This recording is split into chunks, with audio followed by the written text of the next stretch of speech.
A new round of questions about Donald Trump's health after fresh photos show him trying to again very obviously cover what seems to be increasingly severe bruising on his hand, this time using an even heavier layer of makeup. These images are from the White House event for Black History Month, which we already looked at clips from. Trump had this thick beige layer of cosmetic cover-up, I guess we would call it. I'm not an expert in makeup, but I guess we would call it cover-up, smeared across the back of his right hand.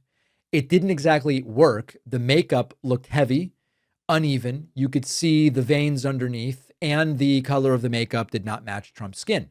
This is happening all the time. Trump has been repeatedly photographed with this visible bruising on his hands. It's getting worse. Sometimes there's bandages. Sometimes it's makeup. Sometimes he just keeps his hands hidden under the table, or will sort of like position it in a way where you can't see the back of the hand, but it keeps happening. And the explanations keep changing. Now, as you might remember, the official White House line is the bruising is from shaking so many hands. Trump takes a baby aspirin, or actually, no, Trump takes more than a baby aspirin, proudly, even though doctors are like, you only need to take the baby. Trump goes, no, give me more, give me more. That makes him, he says, bruise easily. And then he shakes so many hands that his hands get insanely bruised. Then he puts makeup on it. That is a very difficult claim to believe, including because at one point, Trump also had the bruise on his left hand. And I've never seen Trump shake hands with his left hand. Both hands show the discoloration.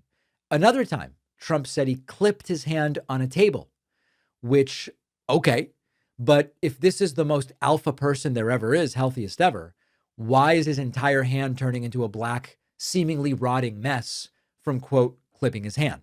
Now, we zoom out and then we say, wait, so is it from handshakes? Is it from furniture? Is it from medication? Or are they just lying?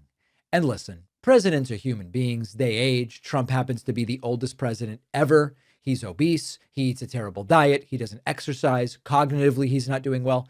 That in and of itself isn't the scandal. The scandal is the transparency and the hypocrisy over Joe Biden's health. This is the same Trump that told us, you're going to be receiving unprecedented openness from me about my health. And then he mocks political opponents about their health. And he builds a persona around how strong and dominant and vital he is.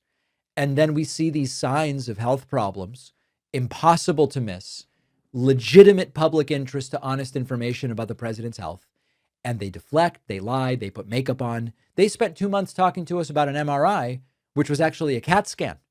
That tells us a lot about how dishonest they are. So put it all together. Trump fell asleep at another event yesterday. The hand bruising is getting worse. The slurring is getting worse. The verbal mix-ups are getting worse. The swelling ankles seem to be getting worse. It's all getting worse. None of it is about mocking health problems. It's, do we as the public have the truth about the physical condition of the most powerful person, arguably on the planet, certainly of the country? This is not a symbolic role. You know, in some countries, the prime minister is the doer and the president is more symbolic. But that's not the case in the United States. The president has to be making decisions, responding to stuff, huge cognitive and physical demand. And what we're watching, instead of clear information about his health, is constant damage control done verbally with what they say, but also the makeup is a form of damage control. And there is something else that's politically important. When you build your brand on projecting strength and you ridicule your opponents as weak, and you say you're the tough one, you're the dominant one, and that is central to your political appeal, there is a risk that some of his own followers start going, man, this guy's not as vital as I thought.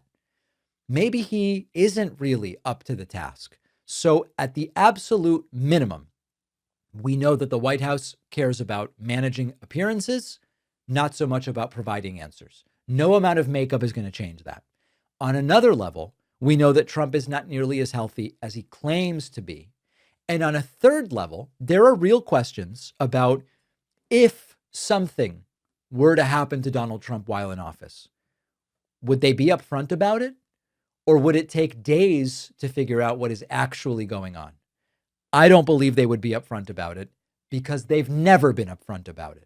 Appreciate you watching. Stick around for this next video and don't forget to hit subscribe so you actually see our uploads. You can also catch the full podcast on Spotify and Apple Podcasts.